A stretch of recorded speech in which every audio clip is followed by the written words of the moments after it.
Yo! Aujourd'hui on commence enfin à parler d'un sujet que j'adore, les mangas. Et quoi de mieux pour commencer que de cracher sur un animé?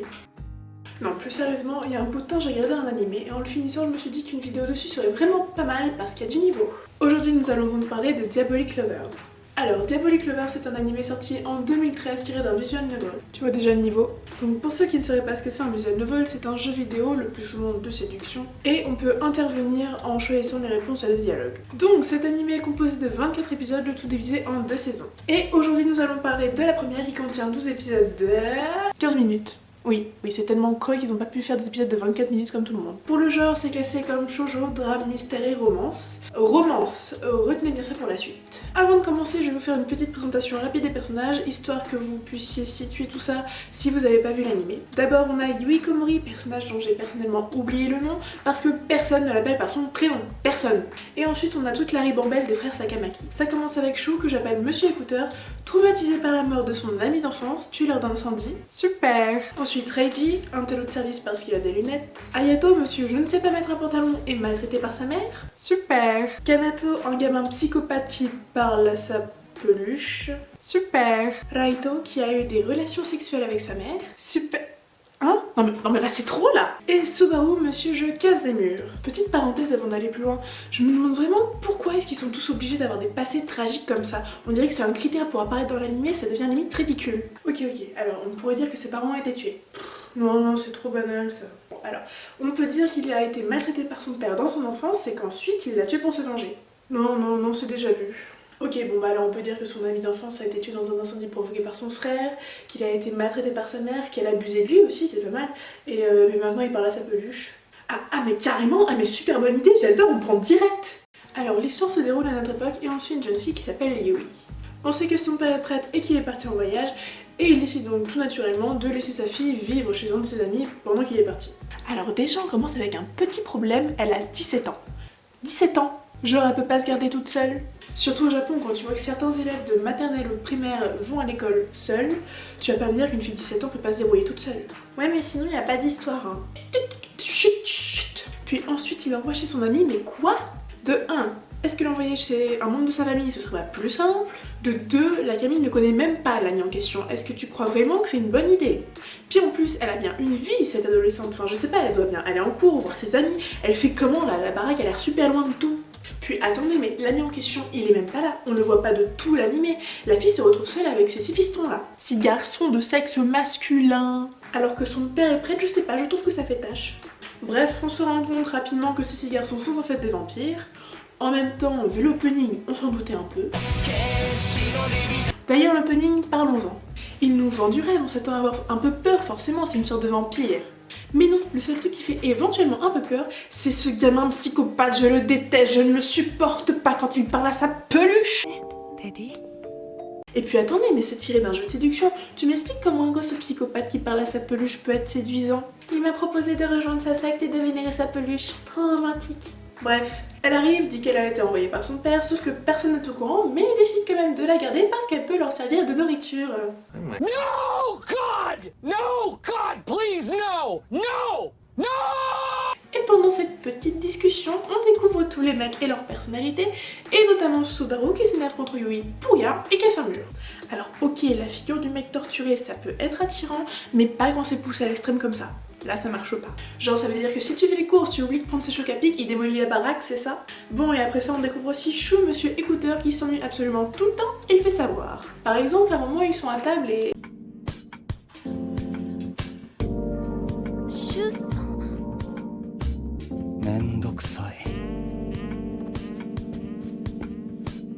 Il est un peu chiant là, non? Ou alors il est dans sa période d'adolescent rebelle dépressif qui écoute du Evanescence.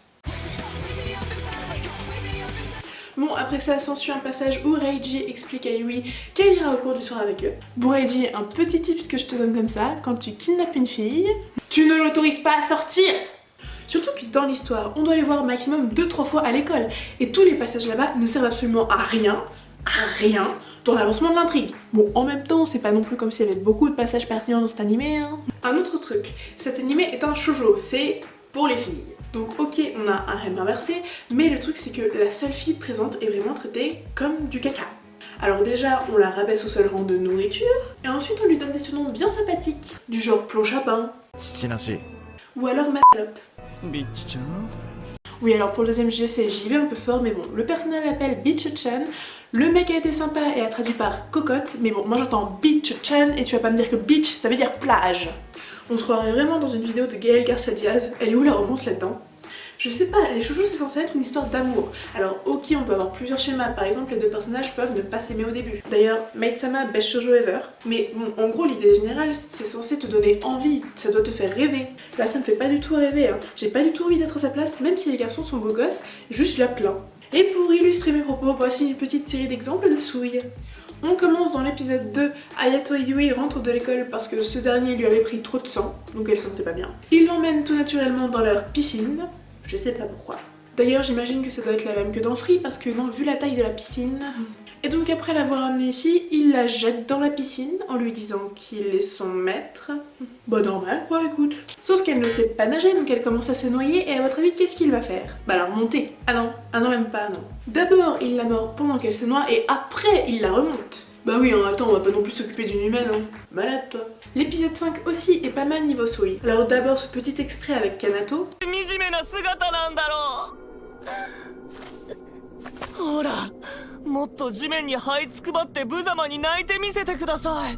Et ensuite tout un passage avec Monsieur Intello. C'est arrogant. Mais vous la traitez déjà comme de la merde, tu veux quoi en plus? Bref, ensuite il lui prépare un thé. D'ailleurs il y a beaucoup de politesse là, je suis vraiment pas habituée. Bon par contre il devait être empoisonné hein, parce que...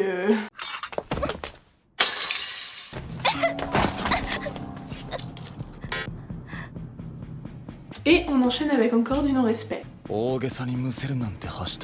Ah oui, un autre truc qui m'énerve dans cet animé, c'est que c'est toujours le même schéma d'épisode. Ça commence avec une situation banale, ensuite Yui rencontre un des frères qui l'a mort, elle s'enfuit, rencontre un autre frère qui l'a remort, et ça finit sur un flashback pour faire avancer un peu l'intrigue. D'ailleurs, en parlant de morsure, que serait un animé de vampire sans vampire qui mord des humains? Sauf qu'ici, on a vraiment une métaphore sexuelle bien appuyée et malaisante.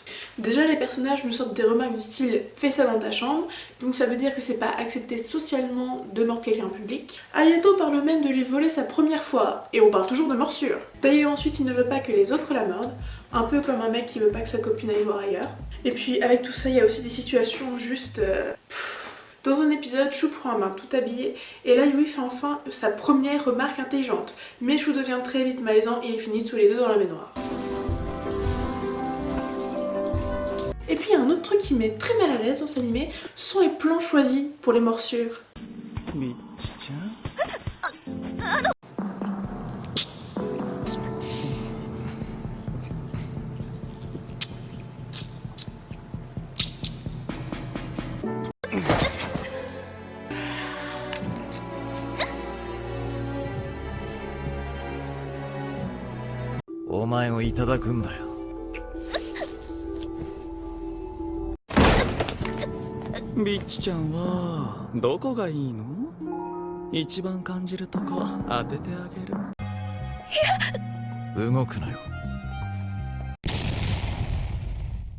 Le pire, c'est qu'en plus de la métaphore sexuelle, il y a aussi une métaphore du viol, parce qu'à chaque fois qu'il la morde, elle n'est jamais consentante.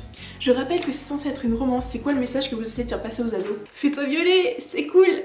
Bon, maintenant on va ouvrir une petite parenthèse, j'avais envie de faire un point sur Kanato parce que ce gamin c'est pas possible. Ils essaient de présenter Kanato comme légèrement dérangé, bon parfois c'est raté hein.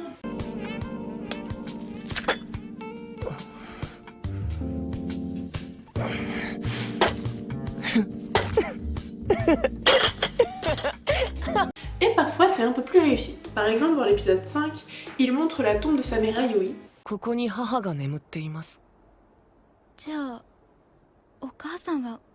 Grosse ambiance. Et il lui dit que c'est lui qui l'a tué. Ok. On a aussi dans l'épisode 6 un moment où Yui se retrouve seul sur un balcon avec Kanato qui est assis sur le rebord. C'est dangereux. Alors déjà c'est un vampire, donc je pense que c'est plus dangereux pour toi que pour lui. En plus il te parle tout super mal et il te séquestre. La réaction normale c'est pas de t'inquiéter pour lui, c'est de le pousser. Ah bah clairement. Donc ensuite il lui fait un compliment.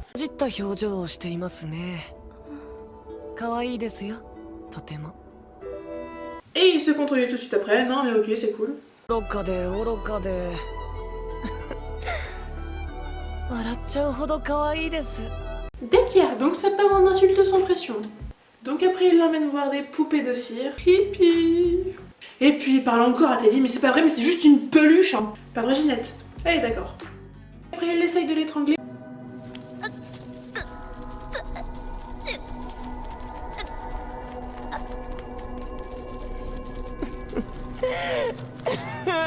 Mais heureusement Hayato, celui qui a essayé de la noyer, je le rappelle, vient la sauver.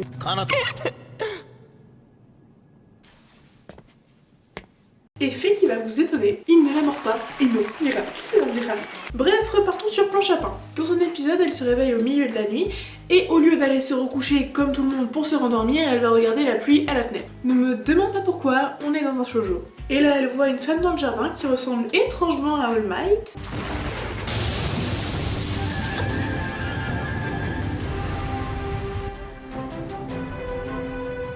Et puis après, elle s'évanouit.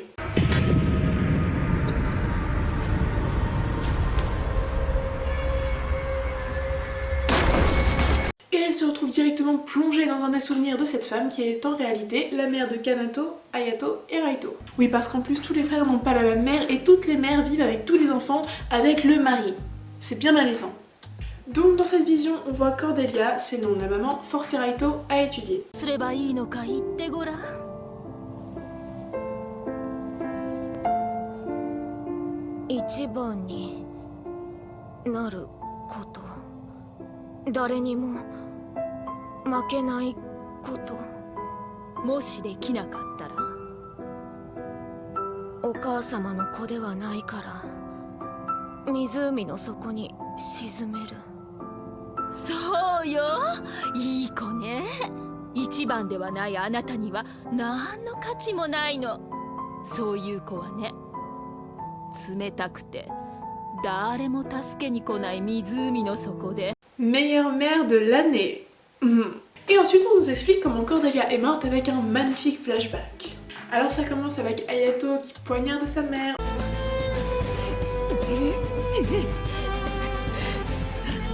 Ensuite elle va chercher de l'aide chez Raito qui la jette du haut du balcon.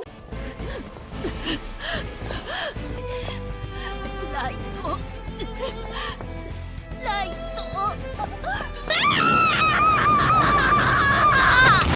Et pour finir, Kanato la trouve déjà morte et lui propose de la réchauffer en mettant le feu à son cadavre.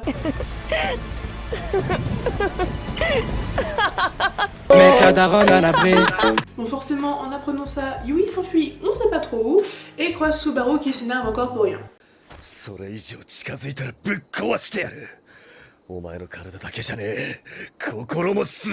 D'ailleurs dans ce passage, il me fait un peu penser à Katsuki de My Hero Academia.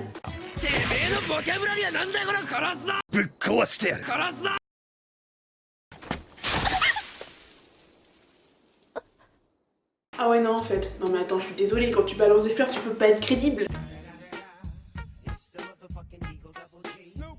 Ensuite on arrive à la fin de l'animé, la confrontation finale, le dénouement, sauf que ce sont les épisodes où je me suis le plus ennuyée. Alors d'abord on apprend l'existence des vierges ou des mariés sacrificiels, et je sais pas si j'ai très bien compris, mais je pense que Yui aurait le cœur de Cordelia. Que avant qu'elle meure, son amant a récupéré son cœur, et au fur et à mesure des épisodes, Yui a de plus en plus mal au cœur. Et en plus il a fait tout ça pour que Cordelia revienne à la vie en prenant possession du corps de Yui, d'où le nom de vierge sacrificielle.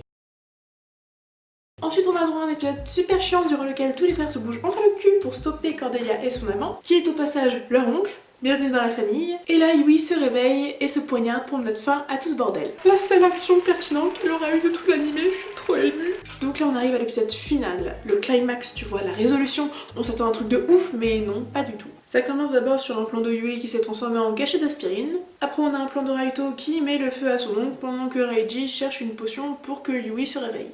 Et un point cliché plus tard, on assiste enfin à un miracle parce que Hayato dit enfin son prénom. Yui. Et l'anime se termine par...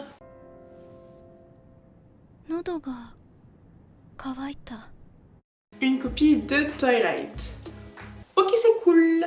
Et voilà, cette vidéo est terminée, j'espère vraiment qu'elle vous aura plu. Alors je tenais à rappeler que cette vidéo a un but humoristique, je ne veux absolument pas dénigrer les gens qui aiment cet animé ou qui l'ont regardé. D'ailleurs je l'ai moi-même regardé 2 fois pour les besoins de cette vidéo. Et il y a aussi un truc important que je voulais souligner, c'est vraiment la façon dont il traite Shui. Vraiment, je trouve ça pas normal du tout. Je trouve les métaphores sexuelles et surtout les métaphores du viol extrêmement choquantes et je trouve que c'est pas normal de mettre ça dans un shoujo réservé aux jeunes filles qui ne connaissent pas encore les relations amoureuses. C'est peut-être de la surinterprétation mais je trouve que ça alimente la culture du viol et ouais non, c'est pas normal. Donc peut-être qu'ils font ça pour rester fidèles au visual novel, j'en sais rien, mais dans tous les cas, je trouve qu'ils auraient dû adapter ça de notre manière. Donc après, je sais que cet animé, c'est pas non plus du grand art, donc ils ont peut-être rien à péter de la vision de la femme qu'ils transmettent. Bref, je vais pas m'aventurer un plus sur ce sujet. J'espère vraiment que cette vidéo vous aura plu. J'ai vraiment fait ça dans un but humoristique, un peu dans la continuité de Joueurs du Grenier, What the Cut, SLG, ou encore Matt se fait des films plus récemment. Il n'y a pas vraiment de trucs comme ça sur les animés et je me suis dit que ça manquait un peu, donc écoutez, je tente. D'ailleurs, si cette vidéo et ce concept vous a plu, il y a la saison 2 en réserve. Donc n'hésitez pas à laisser un commentaire et un pouce en l'air si vous voulez que je m'occupe de travailler la saison 2. Et moi je vous dis à la prochaine!